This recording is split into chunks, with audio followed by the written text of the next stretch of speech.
Greetings, everyone, and welcome to America in Focus, powered by the Center Square. I'm Dan McCaleb, Chief Content Officer at Franklin News Foundation, publisher of the Center Square Newswire service. We are recording this on Friday, August 29th.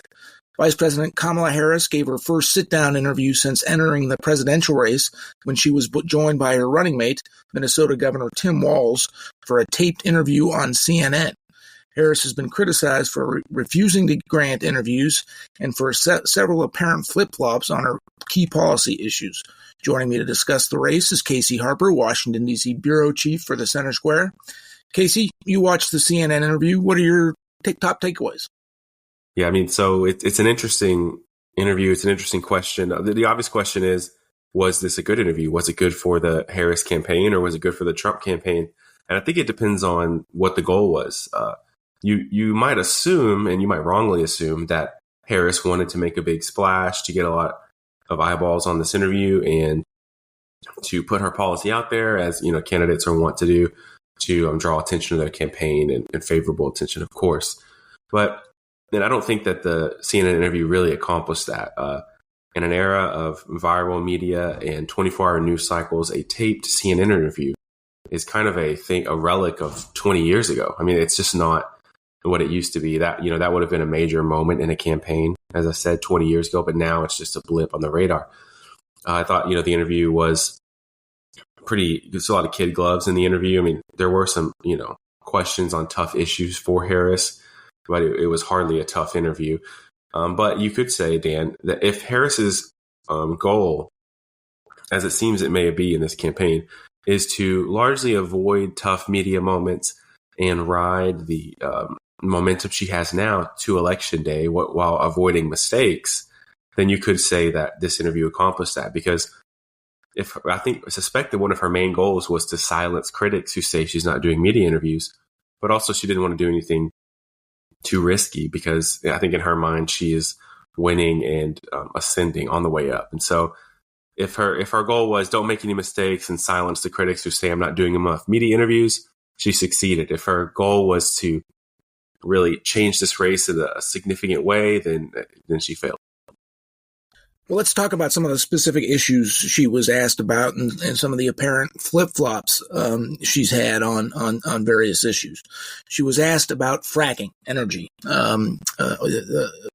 Pennsylvania is a big fracking state. It helps the economy. In 2019, Harris said she would ban fracking. In recent weeks, since joining the race and on this CNN interview, she says her values haven't changed. She said that repeatedly over the past several weeks, but she says she would not ban fracking. That's an apparent flip-flop? Yeah, of course it is. I mean, it's funny. I picked up on this theme of this campaign that it feels like it's being run with a strategy that would have worked 20 years ago. And right now it's working. But taking these major, policy issues or differences and kind of having a cutesy one-liner to kind of dismiss the press on it is sort of something you would have seen in the early 2000s. But yeah, that line about, well, my values haven't changed. So, okay, your values haven't changed, but these specific policies tied to those values definitely changed. So this feels like semantics. It's similar with, when Tim Walz in the same interview was questioned about, basically lies that he's told. He's told a lot of lies over the years. I don't know if it's a lot. It's all just little details. It feels similar to Biden, just kind of making things up that weren't exactly true. Kind of hard to fact check some of them, but this seems almost like compulsive lying, possibly. But when Tim Walz was asked about it, for instance, he said he carried weapons of war into war. He never saw combat, for instance. But he says something cutesy like, my wife, the English teacher, says my grammar's not too good all the time. I misspeak. And it's like, you lied about seeing combat, but you kind of had this cutesy one-liner about it. And so that's their strategy right now. So just be very prepared, kind of dismiss it. The press is not pushing them very hard at all. I think that we've talked about this before, Dan, but the press feels responsible for getting Joe Biden out of the race and Kamala Harris in his place. And I think they feel a sort of moral obligation to cover for Harris, because if Harris loses to Trump, it's sort of, they feel like it's their fault.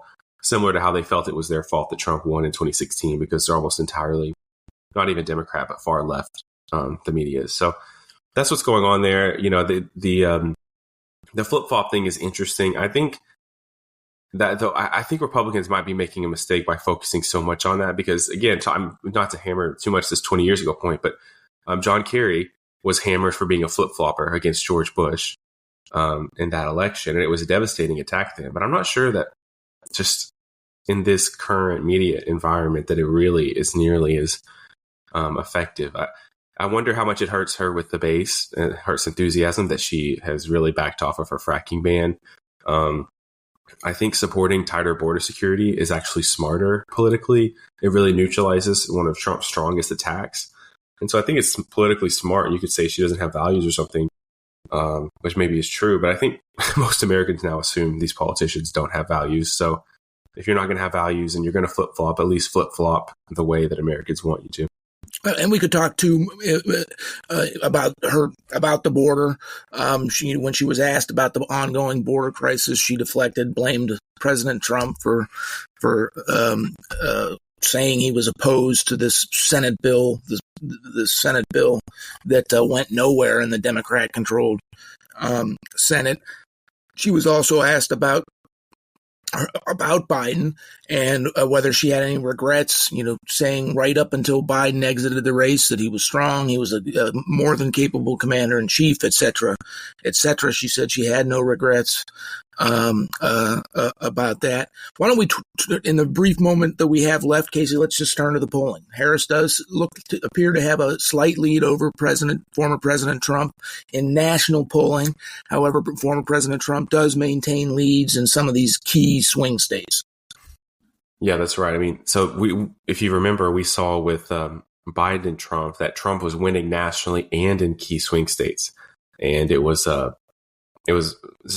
basically set up to be a rout. I mean, Biden was significantly getting hit, but the latest, for instance, Harris is doing much better, leading by 1 or 2, maybe, for instance, the latest RCP polling average has Harris 48% and Trump 46.2% nationally. So, and that has actually grown in the recent weeks. So that lead that she has nationally is actually growing, which is bad news for the Trump campaign, of course.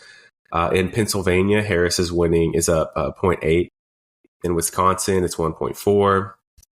And even some of these gains she had are new. She wasn't necessarily winning this well in these swing states. So she is gaining momentum. Trump is still winning in Arizona, for instance.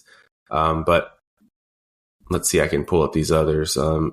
In Georgia, they're dead tied. Exactly tied according to RCP. Michigan, Harris is up 1.7%. Nevada, Trump is up 0.3%. He's also up 0.3% in North Carolina. So he's still holding his own in these swing states, but his lead in these states has seemingly eroded as Harris builds national momentum over him. Well, there's still, about 60 days until the presidential, a little over 60 days till the presidential election. Thank you for joining us today, Casey. Listeners can keep up with everything presidential related at thecentersquare.com.